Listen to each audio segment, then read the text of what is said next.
again. My name is Samuel Rowe, and on this lecture series we are going to be talking about sexual morality and marriage, taken from chapter 12 in your textbook.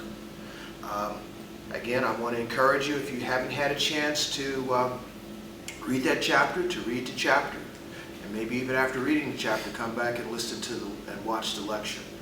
The central question that's raised in this chapter is the morality of sex.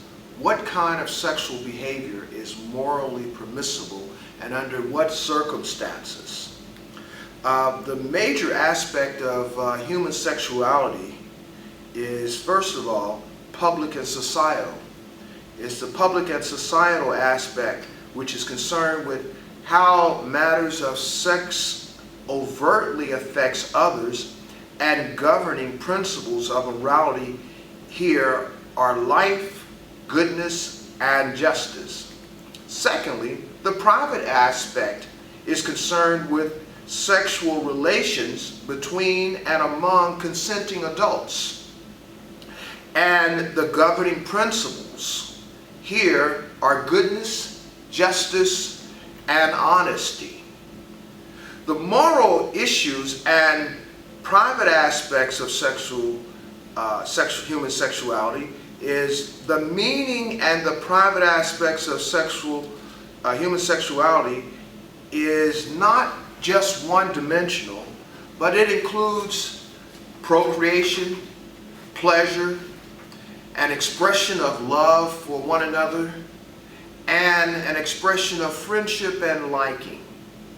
Now, the conservative or restrictive position concerning sexual activity often puts the most emphasis on the procreation aspect, or the view of sex as being a necessary evil. The position advocating complete freedom in sexual matters usually emphasizes the pleasure aspect and the right of the individual to enjoy such pleasures.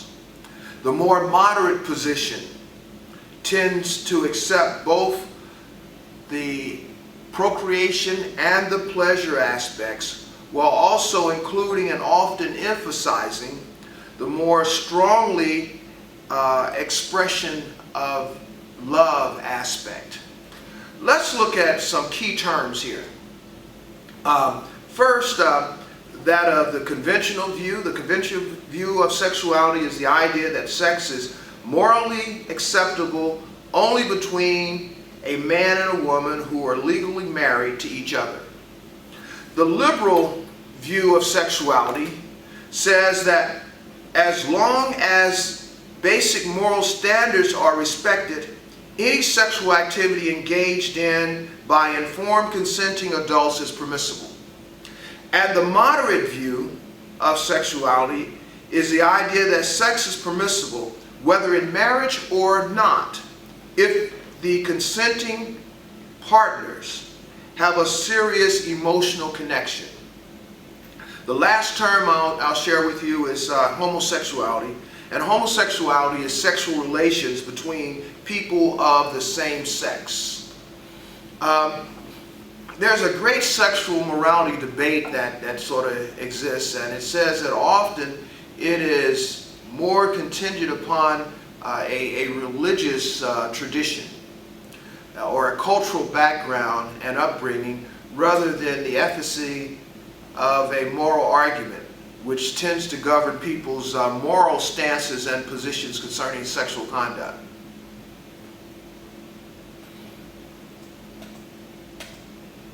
Now, the utilitarian approach to sex is that a utilitarian is likely to approve any kind of sexual activities on the grounds that they produce the greatest overall happiness or the greatest overall good for all concerned.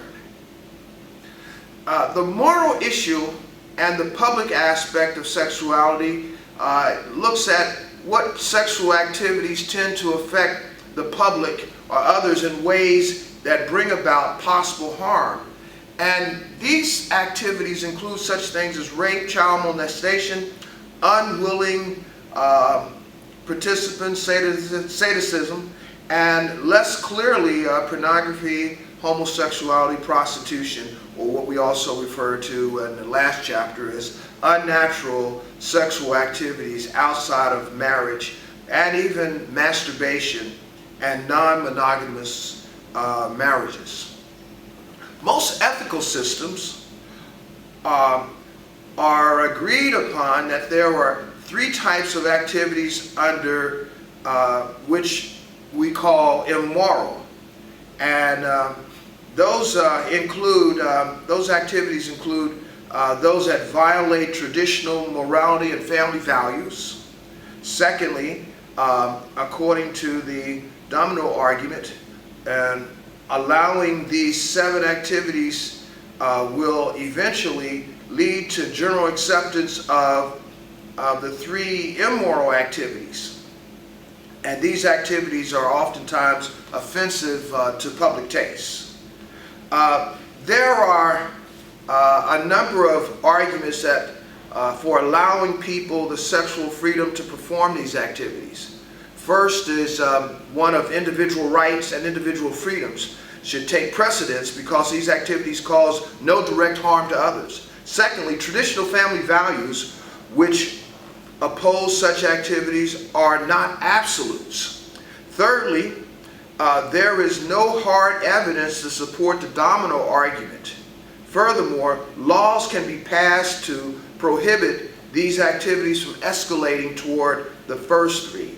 And fourthly, offensiveness to the public taste is not in itself sufficient cause to deny individual rights in these sexual matters, and if discretion is used, the offensiveness of others can be minimized. Your author also refers to the natural law theory. The natural law theory offers a conventional account of sexual morality and is exemplified by many religious doctrines, in particular the Roman Catholic Church. The natural law says that prohibits any activity that is not limited to or described in a marriage relationship in which the primary goal is procreation. Marriage is the, as we said earlier, is the conventional view and is morally acceptable between a man and a woman. The conventionalist often cites procreation of children as a primary purpose for marriage. One argument for the conventional's position is that it appeals to the benefit to society for preserving long-standing customs and traditions and sustaining family values. Now, although Immanuel Kant himself favored a more conventional approach to marriage, some scholars have derived from his theory a more liberal point of view on sexual ethics. Kant's dictums that we must always treat people as ends in themselves, never merely as means to an end, seems to contradict the idea that the primary purpose of marriage is procreation of children. Now, one of the most controversial issues in our society today is same-sex marriage. In the presidential election of 2012, President Barack Obama came out with a statement supporting same-sex marriages. Same-sex marriage, the same-sex marriage argument often hinges on the premise that marriage has several purposes beyond procreation of children, and same-sex couples can participate in these purposes as well as heterosexual couples. So, as the chapter sort of wraps up, your author sort of spends a little time talking about these same-sex marriages, gay marriages. There's a number of articles at the end of the chapter in the primary source readings that I would refer you to.